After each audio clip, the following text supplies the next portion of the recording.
Chapter 25. The Eve of Shadows, New Orleans.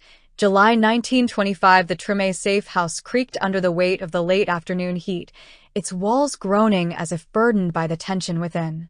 The air was thick with the scent of sage and rum, the offerings for Papa Legbo laid out on a small table in the corner, white candles, a bottle of rum, a bundle of tobacco, a wooden cross etched with symbols Julian had carved under Mama Zora's guidance.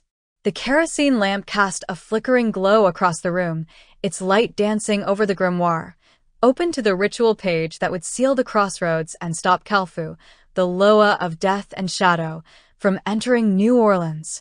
Julian Dubois sat at the table, his revolver beside him, the anointed silver medallion around his neck glowing faintly, its power a dim but steady reminder of the battle ahead. AT-35. Julian was a man on the brink, his Creole heritage, his Catholic faith, and the supernatural reality of vampires, ghouls, and the Loa Kalfu now etched into his very soul. The fresh stitches on his side and arm throbbed, blood seeping through his bandages from the ghoul attack in the alley the previous night, but Julian ignored the pain, his dark eyes fixed on the grimoire, memorizing every detail of the ritual. The spirit girl from his past, her hollow eyes in the bayou, marking him as the marked one, whispered in his mind, a haunting echo tied to Kalfu, an entity that could destroy the city if they failed tomorrow night under the new moon. His hand brushed the rosary in his pocket, a reflex that felt more like a final prayer than a plea, his dark eyes shadowed with exhaustion but burning with resolve. Celeste Moreau stood by the boarded-up window, peering through a crack in the wood, her practical blouse and trousers smudged with dirt, her auburn hair tied back, her green eyes sharp with focus despite the exhaustion etched into her features. At 28, she was a journalist whose pursuit of truth had led her into a war for New Orleans' soul, her small derringer reloaded with the last few bullets she'd scavenged, her purse, holding LaRue's journal, the 1895 case file, the grimoire, and her notepad, resting on a chair nearby. The encounter with Kalfu's presence in the alley had confirmed the Loa's awareness of their plan, and the looming sacrifice Mama Zora had warned about. Something precious, something they couldn't get back, pressed down on her like the humid air outside. She glanced at Julian, her expression a mix of determination and fear, the weight of losing him a constant ache in her chest. Eloise Dubois sat on the threadbare sofa, her simple blouse and skirt stained with the night's chaos, her dark hair tied back, her beads clinking softly as she clutched her small knife, her gaze darting between Julian and the door. At 25, she was a jazz singer who'd found her strength in this nightmare, her earlier betrayal a distant memory as she proved her loyalty with every act of bravery. Her bandaged arm and shoulder ached from the ghoul's claws, but her resolve was unshaken, her voice a tense whisper. "Tomorrow night," she said, her beads a faint rhythm in the stillness, her dark eyes filled with worry as she looked at Julian. "We've got everything we need for the ritual, but that sacrifice. Julian, what if it's you? I can't lose you, not after all this." Julian's jaw tightened, his dark eyes meeting hers, a rare warmth breaking through his guarded exterior as he spoke, his Creole accent soft but heavy with resolve. "I don't know what the price will be, Eloise," he said, his voice gruff, his hand resting on the medallion, its glow flaring faintly. "But if it's me, you let it happen. This city. You, Celeste. You're worth it. I've been marked since I was a boy, the spirit girl Kalfu. Maybe this is my fate." Celeste turned from the window, her green eyes blazing with defiance, her voice a fierce whisper as she crossed to him, her hand gripping his shoulder, her touch a lifeline in the storm of their fears. "No," she said, her journalist's composure fracturing, her voice trembling with emotion. "We're not losing you, Julian. We'll find another way, whatever the sacrifice is. We'll face it together. I can't do this without you." Her words hung in the air, a confession of the bond that had grown between them, a bond deeper than partnership, a warmth that scared her as much as Kalfu did. Julian's hand covered hers, his dark eyes meeting hers, a mix of gratitude and fear in his gaze, his voice gruff but gentle, his Creole accent a soft cadence. I don't want to leave you, he said, his fingers squeezing hers, a silent promise to fight for her for them. But we've got a city to save, Celeste. If it comes to it. You keep going, you hear me? You and Eloise, you finish this. Eloise stood, her beads clinking frantically, her voice a cry of defiance, her dark eyes filled with tears as she stepped toward them, her knife still clutched in her hand. We're not losing anyone, she said, her hands trembling but her resolve unyielding. We'll do this ritual, seal the crossroads, stop Kalfu, and we'll all walk away. I ain't letting my brother go, and I ain't letting you go either, Celeste. We're family now. The room fell silent, the weight of their words pressing down, the kerosene lamp flickering as if in response to the tension. Julian looked at them, his dark eyes filled with a warmth that scared him as much as the sacrifice did, a family he'd never expected to find in the midst of this nightmare. Family, he repeated, his voice a low rumble, his Creole accent softening with emotion, a faint smile tugging at his lips despite the fear in his gut. The moment was shattered by a knock at the door, sharp and urgent, the sound echoing through the safe house like a gunshot. Julian's hand snapped to his revolver, the medallion's glow flaring brighter, his dark eyes darting to the door as he stood, his voice a growl. Who's there? He demanded, his Creole accent thick with suspicion, his body tense as he moved to the door, Celeste and Eloise flanking him, their weapons at the ready. A muffled voice came through the wood, familiar but trembling with fear, a voice Julian recognized with a sinking feeling in his gut. It's Clara, the voice said, her Creole accent soft, her tone laced with panic. From the DuPont mansion, I need to talk to you. They're coming for you, please let me in. Julian hesitated, his jaw tight, his dark eyes meeting Celeste's, a silent question passing between them. Clara had helped them at the mansion, but trust was a luxury they couldn't afford, not now, not with the DuPonts hunting them. Celeste nodded, her green eyes sharp with caution, her voice a tense whisper. Let her in, she said, her hand tightening on her derringer. But keep your gun ready.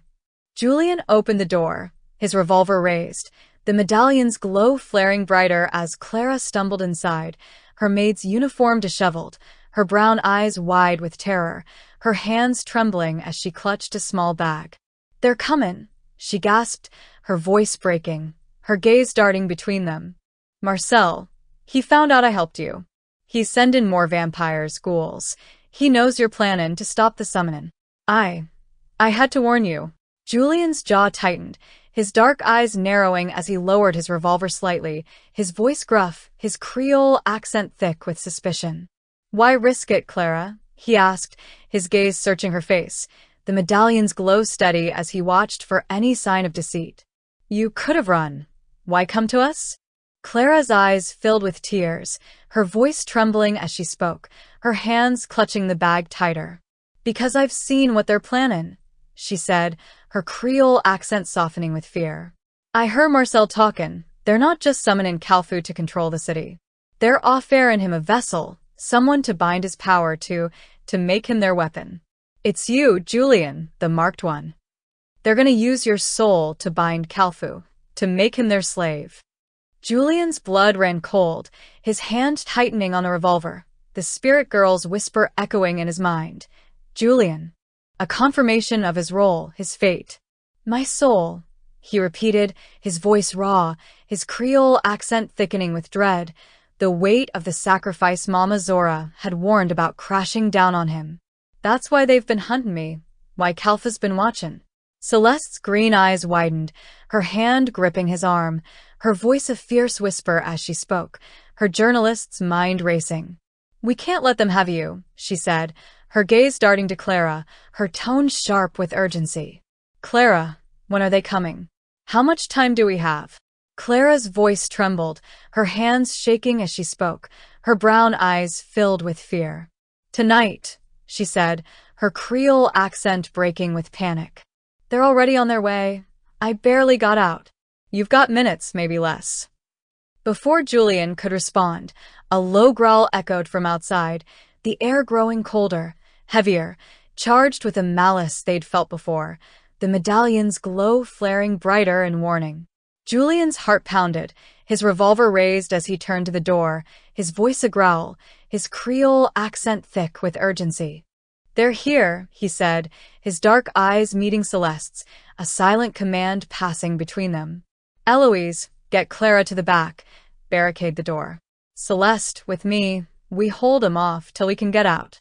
Eloise nodded, her beads clinking frantically, her voice a cry of defiance as she grabbed Clara's arm, pulling her toward the back of the safe house, her knife at the ready. Celeste reloaded her derringer with the last bullet she had, her green eyes blazing with resolve, her voice a tense whisper as she stood beside Julian, her hand brushing his arm, a gesture of solidarity. "We'll get through this," she said, her journalist's composure a mask for the fear in her gut, her gaze darting to the door.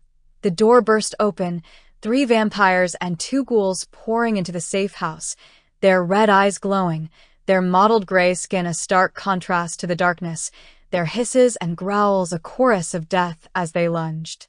Julian raised the medallion, its light flaring like a small sun, burning the nearest vampire as it reached for him, its skin sizzling as it shrieked in pain, giving Celeste a moment to fire her derringer, the shot hitting a ghoul in the chest, its black ichor splattering as it collapsed. The vampires were faster, their claws slashing at Julian, catching his arm and drawing a sharp line of blood, his stitches reopening as he grunted in pain, pressing the medallion against another vampire, its light searing through its flesh, its ashes scattering across the floor. Celeste grabbed a chair, swinging it at a ghoul, its jagged teeth snapping as it staggered, giving Julian the opening to fire his revolver.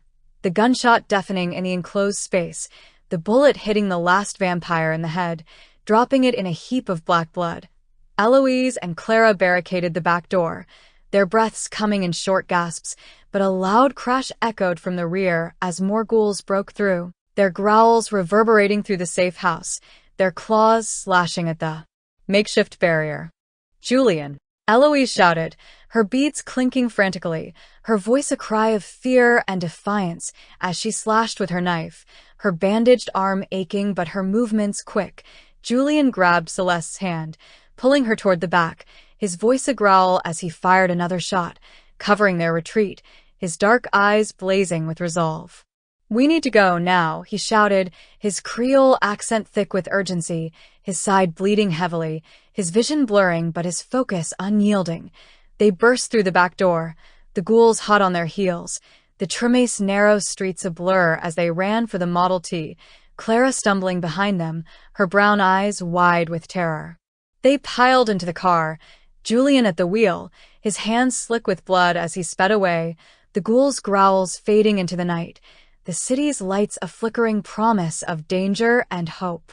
Celeste pressed a handkerchief to Julian's side, her green eyes filled with fear, her voice trembling as she spoke, her hand tightening on his arm. "We got to get to the cemetery tomorrow night," she said, her journalist's mind racing, her gaze darting to the road. "But they'll be waiting for us. We need a plan, Julian, or we won't make it."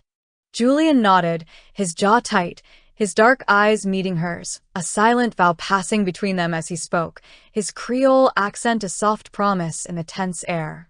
"We'll make it," he said, his hand covering hers, his fingers weak but warm, a determination burning through the pain. "Tomorrow night, we end this for New Orleans." The Model T sped through the city, the medallion's glow a faint flicker in the darkness, the weight of the future pressing down, the DuPonts, Calfu, the sacrifice they couldn't outrun. New Orleans was a city of shadows, and tomorrow night, under the new moon, they would face its darkest one yet.